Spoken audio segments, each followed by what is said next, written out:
약간 우리나라 증시 지금 거래량도 너무 많이 줄어들고 그러고 있잖아요. 네. 좀 체감되지 않으세요? 근데 이제 어차피 증시가 안 좋을 때는 이제 거래 자금이 줄어들고요. 증시가 좋을 때는 거래 대금이 증가합니다. 그래서 직접적으로 이제 줄었다라고 이야기하기에는 최근에 이제 주식시장이 조금 조정세를 받으면서 줄어들 수도 있기 때문에 그리고 만약에 증시가 뭐 3천 뭐 이렇게 넘어가 버리면 이제 거래 대금도 확 증가하거든요. 그래서 뭐 그런 부분들은 뭐 꼭 부정적으로 볼 필요만은 없을 것 같아요. 좋습니다. 그리고 이제 해외 부분이 아이디어가 이제 뭐 한 가지 예를 들었을 뿐이지 굉장히 뭐 다양한 아이디어들이 있는 것 같아요. 뭐 예를 들어서 이제 아까 엔비디아 잠깐 이야기 드렸지만 엔비디아가 이제 이제 GPU 시장을 워낙 꽉 잡고 있다 보니까 거의 독점하다 보니까 네네. 뭐 어떻게 보면 좀 폭리를 취하고 있는 거죠.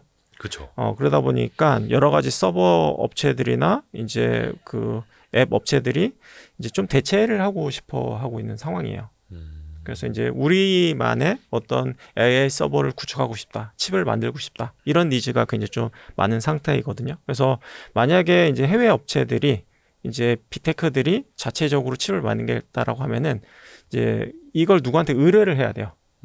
이제 주문형 반도체 ASIC이라는 네. 이제 반도체를 의뢰를 해야 되는데 요게 이제 브로드컴이라는 회사가 거의 시장을 과점하고 있는 그렇죠. 상태이거든요. 그래서 저는 약간 이게 휴대폰으로 따지면은 아이폰하고 안드로이드 진영 요렇게 이제 몇 년 내에 조금 나뉘게 될 것 같아요. 그래서 엔비디아 진영과 반 엔비디아 진영 해가지고 반 엔비디아의 이제 선봉장은 브로드컴이 될 것이다라고 보고 있기 때문에 저는 앞으로 이제 엔비디아보다는 상대적인 매력도 측면에서 봤을 때는 어차피 뭐 최근 향후 몇 년간은 엔비디아가 계속 과점할 거긴 해요. 근데 그 과점하는 폭이 예를 들어서 마켓쉐어 90%였다고 하면은 결국에는 뭐 85%, 80%뭐 이런 식으로 점차 줄어들 수밖에 없을 것 같고 그 줄어드는 폭은 결국에는 브로드컴이 가져갈 가능성이 높다라고 보고 있기 때문에 저는 지금 상황에서 봤을 때는 엔비디아보다는 브로드컴이 상대적인 투자 매력이 상당히 높다 이렇게 바라보고 있습니다. 저희도 최근에 그 AI 관련된 콘텐츠 정말 많이 하고 있는데 사실 학습의 영역을 넘어서서 추론의 영역으로 가버리면은 오히려 뭐 GPU를 이제 대체할 수 있는 다른 가속기들도 더 다양화될 수 있고 그렇죠. 그래서 또 이제 거기에서 브로드컴 이야기도 많이 나오는 것 같더라고요. 진짜 어떤 폐쇄적인 그리고 혼자 다 하려고 하는 저기 뭐 이제 서버렉까지 내가 다 만들 거야라고 하는 엔비디아와 그 반대 진영들 그렇죠. 이 격전이 펼쳐질 수 있는데 사실 투자자 입장에서는 아무나 이겨라. 아무나 이겨라는 아니고요. 아니 투자를 하면 되니까요. 근데 그 엔비디아보다는 오히려 브로드컴 쪽에 어떤 저는 지금은 무게를 싣는 게 맞다 이렇게 보고 있어요. AI 관련해서도 또 공부 많이 하시겠어요. 계속해서 이제 바라보고 있죠. 근데 이제 뭐 반도체도 그렇고 AI를 중심으로 해서 이게 빠지면 이제 안 되는 시대잖아요. 역시 반도체도 HBM이 사실은 중심에 있을 수밖에 없겠고 사실 아까 저희가 중국 경기 부양 수혜주 이거 이야기를 좀 했었는데 사실 예전에도 나왔던 문법 중에 하나가 중국에서 경기가 부양이 되면 중국 경기 살아나면 IT 기기의 수요도 높아지니 반도체가 잘 팔릴 거다. 그리고 중국과의 격차가 아직까지 큰 게 반도체이니 반도체가 수혜주다라는 이야기가 나왔었는데 글쎄 최근에 반도체 관련주 흐름을 보면 물론 10월 7일에는 좀 급반등한 것도 있습니다만 중국 경기 부양책에 대해서 조금 이제 고개를 갸우뚱하는 것 같거든요. 왜 반도체주는 그렇게 잘 가지 못할까요?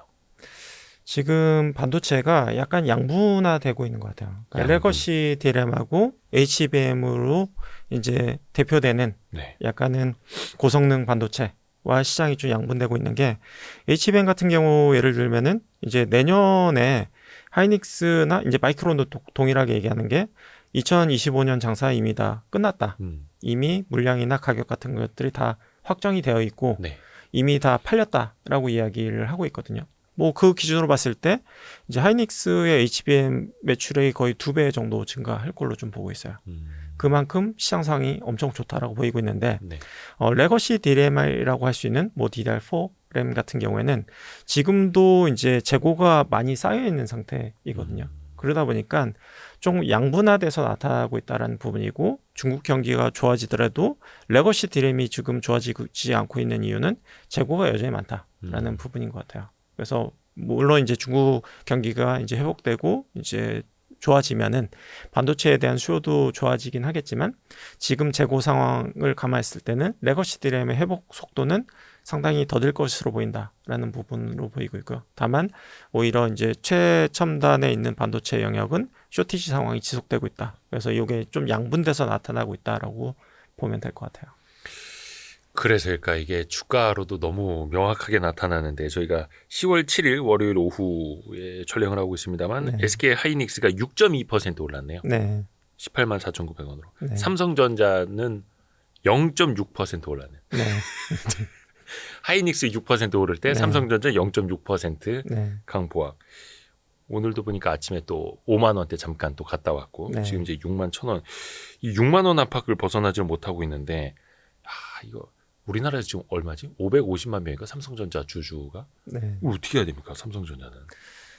이제 삼성전자는 이제 내부적으로는 항상 뭐 위기다라고 내부적으로 항상 얘기를 해왔는데 네. 외부적으로 이제 외부인이 봤을 때는 그렇게 위기처럼 보이지 않았던 시기가 많았고요. 근데 지금은 삼성전자 어떡하지? 약간 이런 느낌이 조금 드는. 그러니까 저는 주식을 시작하면서부터 지금까지 처음 드는 생각인 것 같아요. 삼성전자 어떡하지? 약간 이런 생각이 드는 건 처음인 것 같아요. 그러니까 예전에 이건희 회장이 계실 네. 때도 분명히 봤을 때 삼성 잘 나갔는데 네. 뭐 이거 뭐지 이게 넛크래커라고 하나? 네. 중국과 일본 양쪽에서 이제 네. 치일 수 있다. 뭐 샌드위치 위기다. 엄청 위기설 많았었는데 네. 그거는 이건희 회장님이 말씀하셨던 네, 거고 그쵸. 우리가 봤을 때는 잘 나가는 회사였고 네. 근데 지금은 외부에서 오히려 더 위기인 걸 네. 걱정하고 있고 전자가 저러다 어떡하지? 약간 이런 생각이 드는 거는 저는 처음 드는 것 같아요. 대표님도 마찬가지로 그렇게 좀 네. 위기라고 걱정이 드시는 거예요? 네, 처음 드는 거죠. 그런 생각이. 왜냐하면 이제 비메모리 반도체 부분에서는 TSMC에 치여가지고 이제 경쟁력을 이게 참 점점 잃어가고 있는 느낌이고요. 네. 메모리 반도체에서도 이게 좀 쉽지 않은 부분이 하이닉스한테 좀 뒤처진 부분이 과연 이거를 따라잡을 수 있을까라는 생각이 좀 점점 드는 것 같아요. HBM. 네, 그렇죠. 그리고 뭐 이제 휴대폰에 있어서도 추가적으로 마켓쉐어를 이제 늘릴 수 있을까? 오히려 중국 업체한테 밀려서 마켓쉐어를 잃지 않을까라는 생각이 든다라는 거죠. 그리고 조금 장기적으로 봤을 때는 5년, 10년 후에는 중국이 이제 레거시 DRAM을 만들기 시작한다라고 하면은 그러면 이제 삼성전자가 이제 일어설 수 있는 시장이 어디지? 약간 이런 생각이 좀 들기 시작을 하는 거죠. 그래서 이런 부분들이 결국에 이제 주가에 이제 반영되고 있는 부분이 있고, 다만 여기서 이제 주가가 더 떨어져야 되냐라는 부분은 사실은 잘 모르겠어요. 근데 신규로 사고 싶냐라고 물어본다고 하면은 저는 그냥 차라리 하이닉스가 낫지 않나? 이런 생각이 좀 드는 것 같아요. 이게 사실 이건규 대표님이 예전에 출연하셨을 때도 특히 이제 HBM 측면에서는 뭐 하이닉스에 조금 더 우위를 두시기는 했습니다만 그래도 삼성전자가 이제 걱정이 될 수밖에 없는 건 뭐 고용이라든지 부가가치 창출이 여러 가지 면도 있고 증시에서는 거의 시가총액 비중이 뭐 최근에 좀 낮아졌다고 합니다만 코스피 200 내에서도 거의 한 20% 차지하니까 기관 투자자들 특히 이제 포트폴리오 매니저들 입장에서는 삼성전자를 그렇다고 막 비워놓고 갈 수도 없는 일이잖아요. 완전히 비울 수는 없지만 언더웨이트는 충분히 가능하죠. 시장의 비중보다 더 조금 가져가는, 낮게 가져가는. 특히 사모펀드 조금 더 자유로운가요? 사모펀드는 사실 벤치마크를 뭐 엄청나게 신경 쓸 필요는 없기 때문에 저희 뭐 회사 같은 경우에는 삼성전자는 저희 거의 갖고 있었던 적이 없었던 것 같아요. 진짜요? 네. 이거 뭐 우리가 사실 옛날 말로는 연예인 걱정, 삼성 걱정은 하는 거 아니라고. 연예인 걱정, 삼성 걱정, 재벌 걱정은 하는 거 아니라 그랬었는데 이제는 삼성이 너무 걱정이 돼요. 왜냐면 이제 주주분들이 많다 보니까. 근데 이제 주주뿐만 아니라 이제 국내 어떤 전체적인 경제에 차지하는 비중이 높다 보니 그렇죠. 전체적인 코스피 이제 점유하고 있는 이익 비중도 높고 그리고 뭐 고용 부분도 많고 그리고 결국엔 뭐 GDP라든지 뭐 전체적인 국내 경제에 차지하는 영향력이 크다 보니까 삼성이 잘못되면 사실 국내 경제에 미친 영향이 크다라고 봐야겠죠. 사실 이제 핀란드가 이제 노키아 넘어진 다음에 한동안 힘들어했던 것처럼 물론 그 이후에 오히려 그런 뭐 투자 자금들이 여러 뭐 게임사들이 여러 개로 이제 분산이 되면서 또 핀란드 경제는 좋아졌다는 이야기도 합니다만 일단 삼성전자는 단기적으로 하이닉스 HBM을 따라갈 수 있을까 퀘스천. 네. 중기적으로는 막 폴더블폰 막 중국 엄청나게 이제 네. 올라오고 있는데 거기에서 위협당하지 않을까 네. 걱정. 또 장기적으로 보면은 D램마저도 SMIC인가요? 막 이런 데서 뭐 이제 네. 막 만들어낸다고 그렇죠. 하고 시간의 문제일 뿐 D램도 올라오고 있고. 결국에는 뭐 한 5년, 10년 후에는 이제 중국이 따라올 가능성이 높지 않나라고 보고는 있고요. 그러니까 아직까지도 네. 에이 설마 중국이 D램을 만든다고 막 네. 근데 뭐 진짜 한다 하더라고요.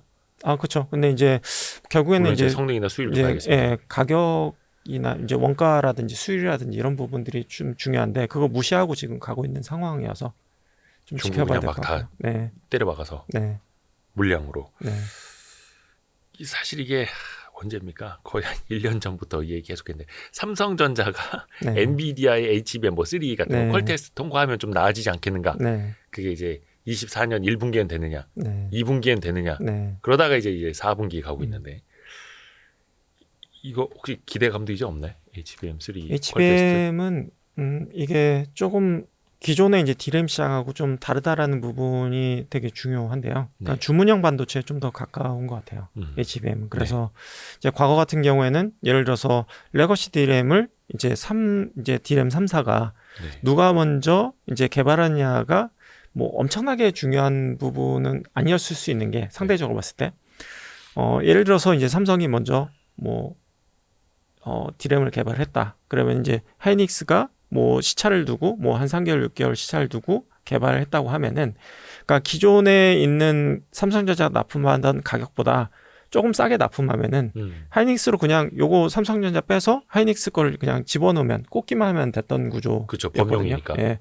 근데 이제 HBM 같은 경우에는 이제 전체적인 이제 서버 구성을 할 때 그러니까 같이 개발이 들어가고 그리고 이거를 어떻게 보면 좀 인베디드 된 형태로 들어가다 보니까 이걸 그냥 단순하게 삼성 거 그러니까 하이닉스 거 빼고 삼성 걸 끼울 수 있는 구조는 아니에요. 그게 아니더라고요. 예. 그리고 이 부분이 또 한 가지 문제가 되는 게 이제 개발부터 해서 같이 이제 선도 업체가 들어가다 보니까 삼성전자가 들어갈 때는 어떤 이슈가 발생하냐면은 이걸 빼고 이걸 넣었을 때 똑같이 호환이 돼야 되는 구조예요. 네. 그러니까 새로 짤 수 있는 구조가 아니라 그러니까 호환에 문제가 있거든요. 네. 근데 이거 하이닉스가 어떻게 짰는지 잘 모르고 있는 상황에서 삼성전자가 들어가서 이거랑 똑같은 거 구현할 수 있는 D램을 HBM을 이제 설계해야 되는 부분이 있다 보니까 이게 호환성 부분에 있어서 문제가 생기는 거죠. 그러니까 삼성이 하이닉스가 한 거랑 똑같이 맞춰서 들어가서 맞춰서 성능을 내줘야 하니 네, 똑같은 성능을 내야 되고 가격도 거기에 맞춰야 되는 부분이 있다 보니까 이걸 대체해야 되는 부분 예를 들어서 이제 삼성한테 개발을 맡기고 나서 삼성전자도 개발했으니 네가 좀 싸게 해줘 하이닉스한테 이렇게 얘기할 수는 있어도 실제적으로 주력으로 가는 제품에 이제 삼성 걸로 대체하기에는 이게 쉬운 일이 아니라는 거죠. 그래서 예를 들어서 이제 삼성이 이제 제품을 개발해서 납품하는 부분은 중국 납품용 혹은 저가용에 들어갈 수 있어도 메인이 되긴 좀 힘든 부분이 현재까지는 계속해서 지속되어 왔던 부분이 있고요. 삼성전자가 이제 HBM3E에 이제 8단에 들어간다고 해도 이제 통과가 돼서 들어간다고 해도 문제가 되는 부분이 결국에는 내년에는 8단이 아니라 12단이 주력으로 될 거거든요.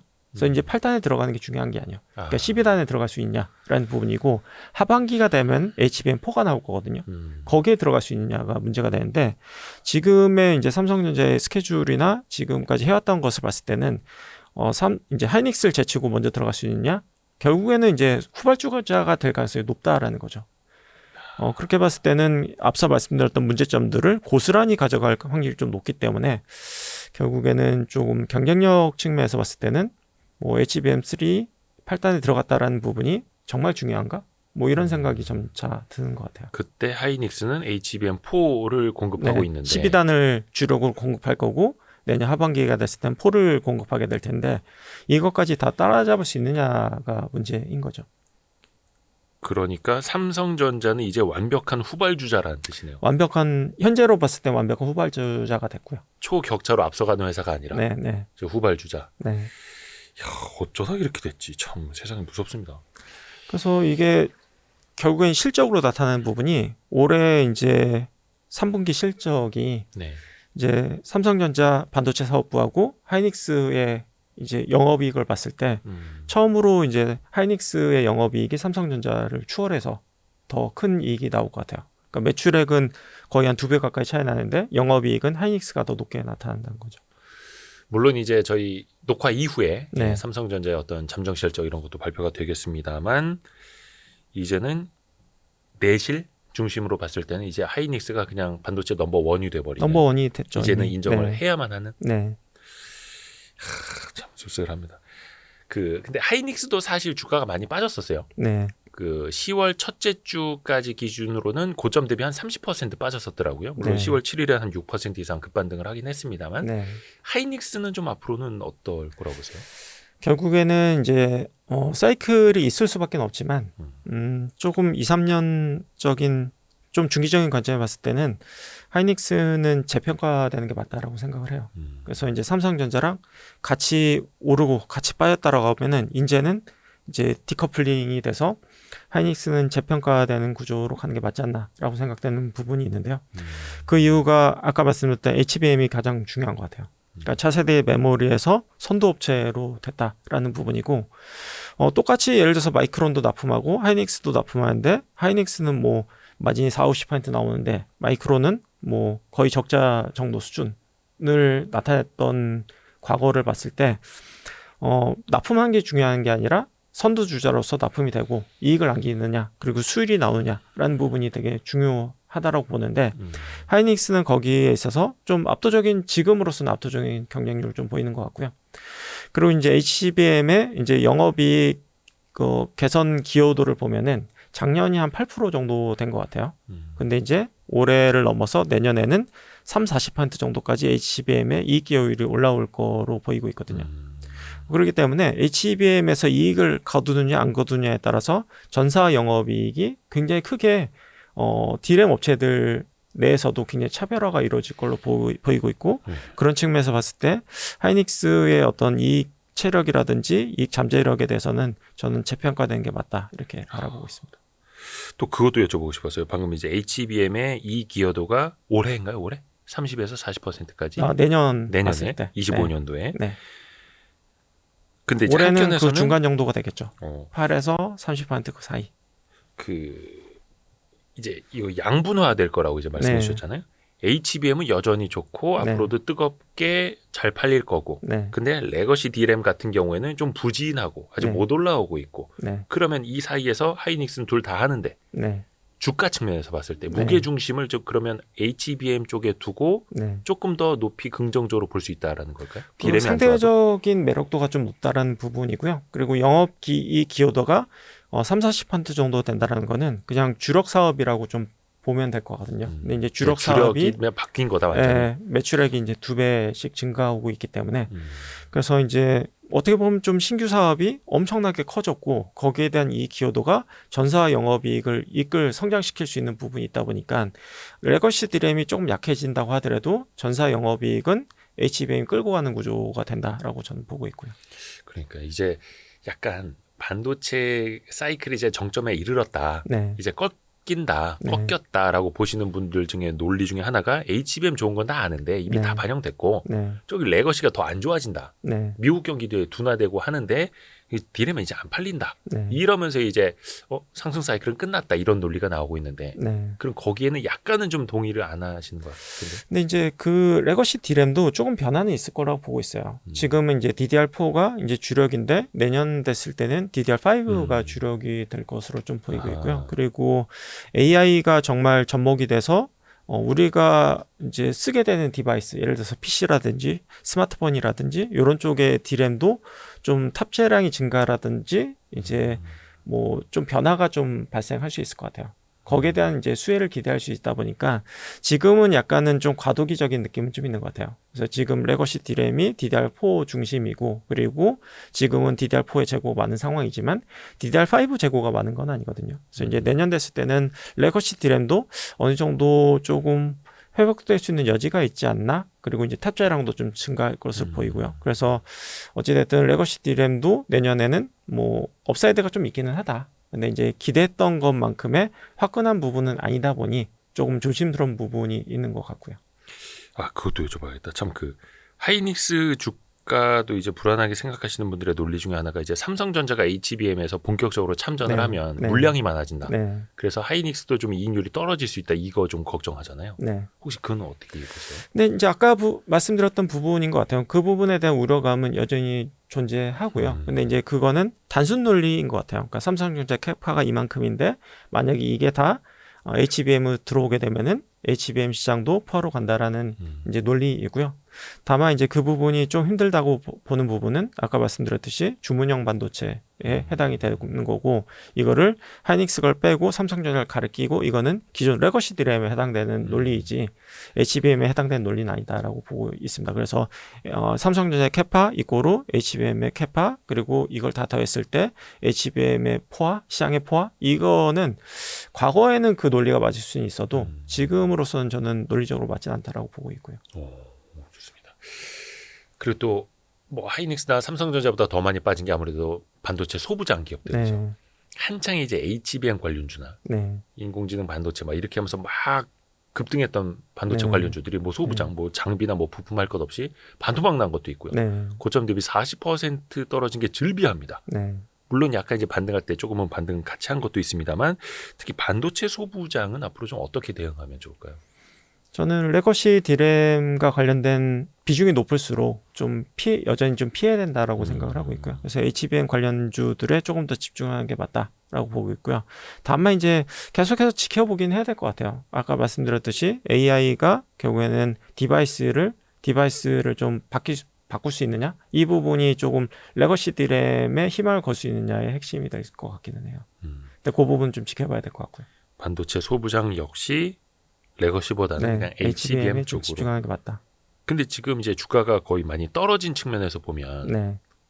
이게 또 다른 주식 같았으면 이제 낙폭과대 네. 혹은 뭔가 밸류에이션, 그러니까 메리트가 좀 생겼다, 가격 메리트가 생겼다, 막 이렇게 네. 보잖아요. 네. 그런 접근이 좀 가능한 근데 단기적으로는 회복이 좀 느릴 것 같아요. 회복이 네. 빠르진 않다. 네. 왜냐하면은 지금 DDR4 디램 같은 경우에는 지금 뭐 재고가 많은 상황이기 때문에 뭐 수요가 증가할 수 있는 상황은 아니고요. 결국에는 빠르게 조금 더 이제 고용량의 디램으로 조금 시장이 바뀌어야 되는데 그거는 좀 시차가 존재할 것 같아서 아직까지는 단기적으로는 좀 기대하기 좀 어렵지 않나라고 보고 있고요.